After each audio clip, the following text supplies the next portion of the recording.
válido. Então, para que o ato ele seja perfeito, ele tem que conter todos esses elementos. O ato só vai ser perfeito se ele tiver com competência, motivo, finalidade, objeto e forma. Se tiver faltando qualquer um desses elementos, ele já não é um ato perfeito. Ele é um ato passivo de nulidade. Beleza? E esse ato administrativo aqui, ele tem atributos. Ele tem atributos. Os atributos do ato administrativo são 3. É a presunção da legitimidade, é a auto-executoriedade e a imperatividade. Você não pode confundir atributo de ato administrativo com atributo de poder de polícia, beleza? Você tem que saber diferenciar e separar esses dois. Atributo do poder de polícia, eu criei aquela mnemônica que eu falei com vocês, que é o DAC, discricionariedade, auto-executoriedade e coercibilidade. Agora, atributo dos atos administrativos é o PAI, que é a presunção de legitimidade, repete a auto-executoriedade e vem a imperatividade. Presunção de legitimidade, gente, está falando o seguinte, que o ato ele é considerado legal, até que se prove o contrário. Um exemplo é a multa. Quando o polícia, o agente de trânsito, ele chega e multa alguém, aquele ato dele ali é considerado como um ato legítimo, como um ato legal. É considerado como se ele agiu dentro da legalidade. Quem tem que provar que o ato não é legal não é o polícia, não é o agente que multou, mas é quem sofreu esse ato. Aí ele tem que correr atrás, fazer recurso e provar que o ato não é legal. Entendeu? Então a presunção de legitimidade ela pode ser provada ao contrário. Entendeu? Ela pode ser provada ao contrário. A pessoa que se sentiu prejudicada ela tem que correr atrás para provar o contrário.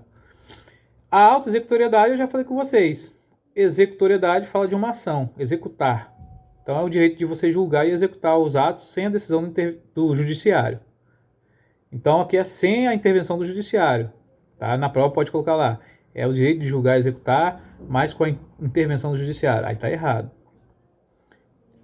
E a imperatividade, ela tá meio que, ela é sinônima, né, do coercibilidade, né, que é você criar obrigações e impor restrições.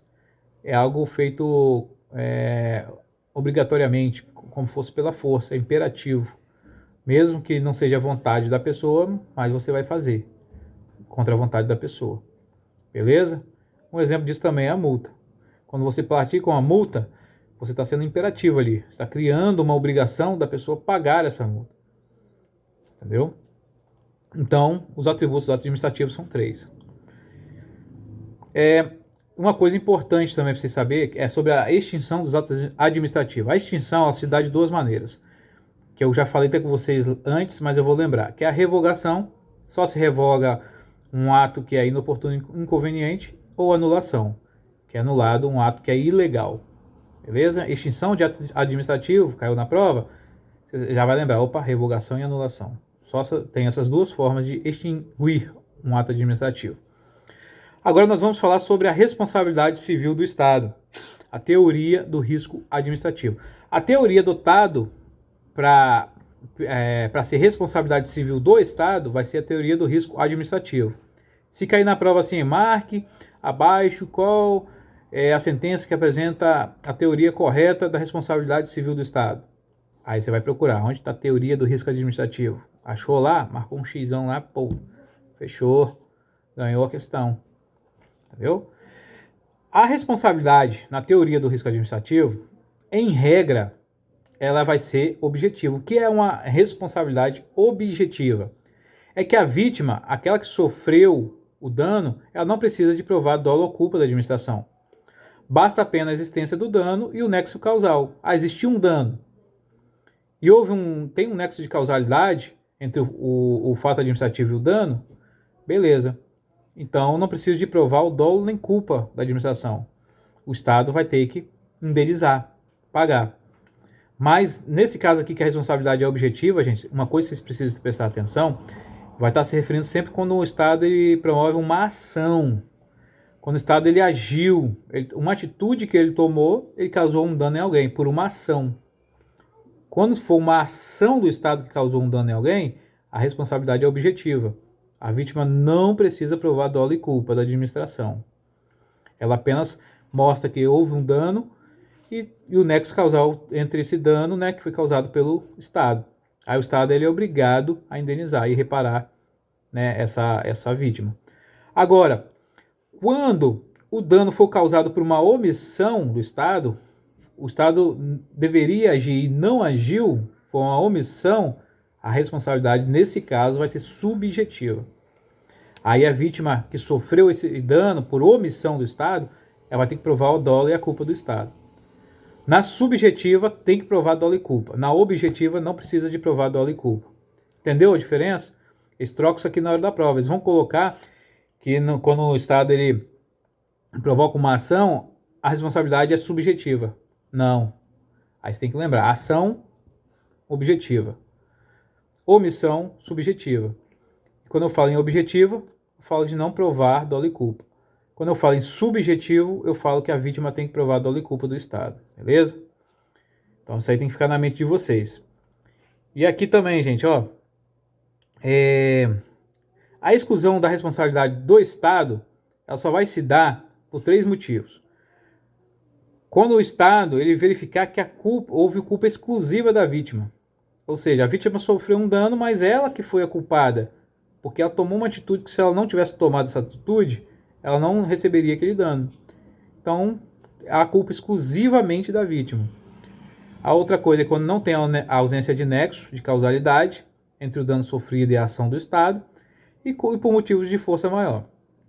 Então, são as 3 coisas que excluem a responsabilidade do Estado de pagar o dano à vítima. Agora, quando o Estado ele paga o dano a alguém, ele também tem um direito de regresso. O que é o direito de regresso? É quando o Estado ele cobra do agente. Ele vai pagar esse dano à pessoa, ou particular, mas ele vai cobrar do agente o valor desse dano que foi pago, do agente público que cometeu a ação. Só que para o Estado cobrar esse valor do agente, ele tem que o quê? Ele tem que provar que o agente agiu com dolo ou culpa, entendeu? Ele tem que provar isso. E ele tem que ter sido condenado a indenizar a vítima pelo dano sofrido. Então essas 2 coisas precisa para que haja o direito de regresso. O direito de regresso sempre vai ser o Estado cobrando do agente o valor que ele pagou ou foi condenado a pagar ao particular pelo dano que ele sofreu. Beleza? Só que o Estado tem que provar. No caso de direito de regresso, quando eu falo que tem que provar, a responsabilidade é o quê? Subjetiva do agente. Então a responsabilidade vai ser subjetiva aqui no direito de regresso, tá? Que o Estado tem que provar que o agente agiu com dolo ou culpa. Se ele não agiu com dolo nem culpa, então o Estado tem que pagar mesmo, não é o agente que tem que pagar não. Nesses casos aqui, o agente público ele responde na esfera civil, penal e administrativa, tá? Então são 3 esferas que o agente pode responder, beleza? E vamos para a última parte da matéria aqui que fala sobre improbidade administrativa. O que vem a ser uma improbidade administrativa? Improbidade administrativa é um ato ilegal, é um ato que foi contrário aos princípios da administração pública. Foi cometido por quem? Por um agente público. Não é cometido, como é que eu falo aqui? Nesse caso aqui de improbidade administrativa, ele é cometido por um agente público. O sujeito passivo, ele sempre vai ser quem? Vai ser o Estado. É só o Estado que vai sofrer. Agora, quem pode praticar isso aqui, o sujeito ativo é quem pratica, quem comete, pode ser tanto o agente público quanto particular. Então, quando eu falei no início que é cometido por agente público, aquele pode ser cometido, então, por agente público e por particular, que pode cometer essa ação de improbidade administrativa. Mas o único que pode sofrer essa ação, que é o sujeito passivo, sempre vai ser o poder público. Nunca vai ser o particular. O particular ele não sofre ação de improbidade administrativa. Ele pratica essa ação, mas ele não sofre. É só o poder público que sofre. Beleza? E são 3 tipos de improbidade administrativa. É o enriquecimento ilícito, o prejuízo ao erário e os que atentam contra os princípios da administração pública. São 3 tipos. Isso aqui é importante você saber que já caiu questão em prova. Falando assim, são tipos de improbidade administrativa. Aí vai botar N coisas lá. E vai ter uma alternativa que vai estar enriquecimento ilícito, prejuízo ao erário e que atentem contra os princípios da administração pública. Aí você vai marcar essa. Beleza? Aqui, as sanções dentro da improbidade administrativa, as sanções elas são civis, administrativas e políticas. Então, são 3 tipos de sanção que a pessoa pode sofrer. A civis fala sobre perder bens, né? Os valores que foram acrescidos ilicitamente, então ele tem que perder esses valores e esses bens. Adquiriu de forma ilícita, vai devolver. Ressarcimento integral ao dano, está ligado à sanção civil, ele vai ter que ressarcir o dano que o Estado sofreu. A multa civil, então está ligada às sanções civis. Sanções administrativas está ligado com proibição de contratar o poder público. Então ele fica um tempo proibido de contratar o poder público. Ele perde também a função pública. Daí são tudo sanções administrativas. E as sanções políticas é a suspensão dos direitos políticos. Aqui se fala sobre uma suspensão, tá, gente? É algo que é suspenso temporariamente. Ele não fala de perda de direitos políticos, não. Porque a perda, ela é algo definitivo. Mas a suspensão não. A suspensão você retira por um tempo, mas depois, cumpriu aquele tempo, é devolvido. Beleza? Então, é só vocês observar, lembrar disso. Que a improbidade administrativa ela se dá por enriquecimento ilícito, prejuízo ao erário e princípios que ações que atentem contra os princípios da administração pública. São essas três coisas. E você lembrar que dentro disso as penalidades podem ser perda da função pública, perda de bens, ressarcimento ao erário, suspensão de direito político, multa e proibição de contratar com poder público.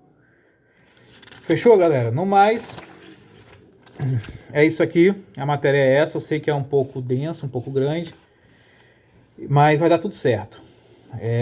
Vocês vão conseguir um bom resultado na prova, tá?